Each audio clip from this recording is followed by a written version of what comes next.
Morning, Top Gun here, Tuesday, March 21st, 20 after 4 a.m. on the West Coast.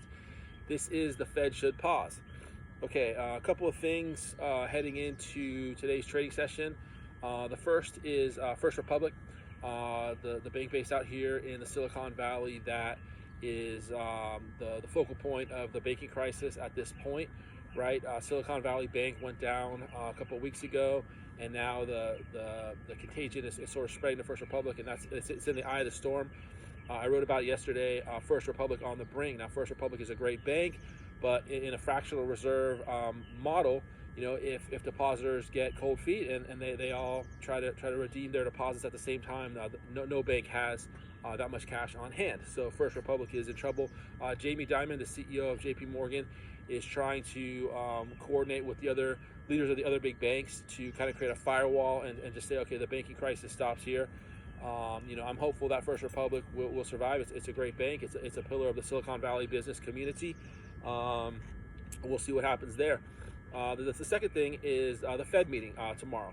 So there's a debate if the Fed should hike 25 basis points Wednesday at 11 a.m. when they announce their decision, or if they should pause. So the economists are saying, look at the economic reports. Inflation is persistently high. It's stubborn. You got to keep hiking. This issue with the Silicon Valley Bank and First Republic. This is peripheral. This is just has to do with financial markets, and it's inessential. So that's the perspective of the economists. More market oriented observers like myself.